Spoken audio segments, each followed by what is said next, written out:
आज थोड़ी देर पहले स्मृति ईरानी जी, केंद्रीय मंत्री स्मृति ईरानी जी ने दिल्ली नगर निगम के चुनाव रुकवाए जाने को लेकर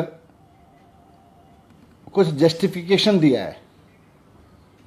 केंद्रीय मंत्री स्मृति ईरानी जी ने दिल्ली नगर निगम के चुनाव रुकवाए जाने को लेकर कुछ जस्टिफिकेशन दिए हैं। उन्होंने बहाने लिए हैं कि दिल्ली सरकार नगर निगम को पैसा नहीं देती, इसलिए नगर निगम के चुनाव रुकवा दिए। ये तो मजाक है। मतलब दिल्ली सरकार पैसा नहीं देती इसलिए आप नगर निगम का चुनाव, पहली बात तो ये झूठ है।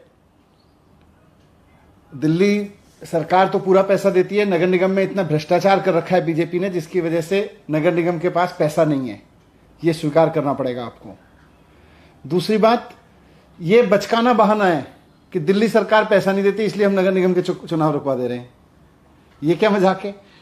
मैं केंद्रीय मंत्री माननीय स्मृति ईरानी जी से 3 चीजें कहना चाहता हूं।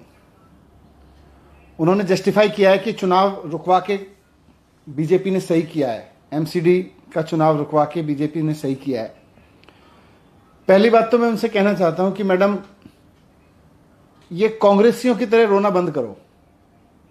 जब देखो हाय रे, मर गए रे, पिट गए रे, सरकार ने पैसा नहीं दिया रे, ये तो कांग्रेसियों की आदत है। आप कांग्रेसियों की तरह रोने लगे। कांग्रेसियों की तरह रोना बंद करो और हिम्मत से नगर निगम चलाओ जितने दिन आपके पास में बचे हैं। काम आपकी सरकार ने कुछ किया नहीं। 15 साल आपको बीजेपी को मौका देके देखा, दिल्ली के लोगों ने बीजेपी को, वहां काम आपसे किया नहीं। और जब 15 साल बाद जनता आपको हटाने का मन बना चुकी है और अरविंद केजरीवाल जी को एमसीडी में देखना चाहती है, एमसीडी में भी केजरीवाल का नारा लगा रही है, तो फिर आप हाय रे, मर गए रे, केजरीवाल ने पैसे नहीं दिए रे, दिल्ली सरकार ने पैसे नहीं दिए रे, पैसे नहीं मिले रे, पैसे नहीं मिले रे, तनख्वाह नहीं मिली रही। अरे आपका लोगों ने भ्रष्टाचार इतना कर रखा है, पैसे कहां से आएंगे? आपके पास पैसे बचेंगे कहां से? तो पहली बात तो मैं आपको यही कहना चाहता हूं कि कांग्रेसियों की तरह रोना बंद कीजिए मैडम। दूसरी बात, मैं ये भी रिक्वेस्ट करना चाहता हूं कि आप दिल्ली की रहने वाली हैं, दिल्ली में ही रहती हैं, आप जरा दिल्ली में घूम लीजिए। आप देख लीजिए कि भारतीय जनता पार्टी के नगर निगम ने पूरी दिल्ली को कितना गंदा करके रखा हुआ है। हर गली कूचे को कितना गंदगी फैला के रखा हुआ है, कितना कूड़ा फैला के रखा हुआ है आपके नगर निगम ने। भ्रष्टाचार कितना फैला के रखा हुआ है और कितना कूड़ा फैला के रखा हुआ है। अगर हिम्मत है तो चुनाव का सामना करके दिखाओ। दिल्ली की जनता इस बार आपको 10 सीट भी दे दे तो बहुत बड़ी चीज है। आपको भी इस बात का पता है कि इस बार दिल्ली की जनता भारतीय जनता पार्टी को नगर निगम में 10 सीट भी नहीं देने वाली है, इसीलिए आप चुनाव से भाग रहे हो। तो दूसरी चीज मैं कहना चाहता हूं, चुनाव से भागो मत। हिम्मत है तो चुनाव लड़के दिखाओ। ये चुनाव आयोग को धमका के, चुनाव आयोग को ऊपर दबाव बना के आपने जो चुनाव टालने की कोशिश की है, उसको रुकवाया है, ये ठीक नहीं है। लोकतंत्र में राजनीतिक पार्टी के पास सबसे बड़ी ताकत चुनाव होता है। अगर आपको लग रहा है कि आपकी पार्टी में जीतने का दम है, अगर आपको लग रहा है कि भारतीय जनता पार्टी लोगों की पसंद है, तो फिर चुनाव से भाग क्यों रहे हैं? डर के क्यों भाग रहे हैं? चुनाव से लड़िए ना। चुनाव होने दीजिए तय समय सीमा पे।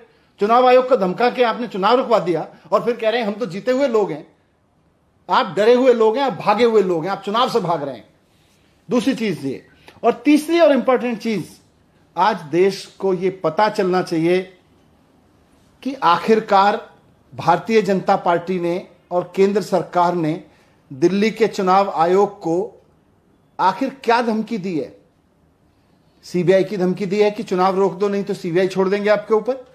ईडी की धमकी दी है कि चुनाव रोक दो नगर निगम के, नहीं तो ईडी से आपको फंसा देंगे। क्या धमकी दी है आप लोगों ने चुनाव आयोग को? आखिर ऐसा कैसे हो गया कि चुनाव आयोग चुनाव की तारीखों के ऐलान करने के लिए पीसी बुलाता है और उससे 1 घंटा पहले आप उसको धमकी देते हैं और 1 घंटे में मामला पलट जाता है।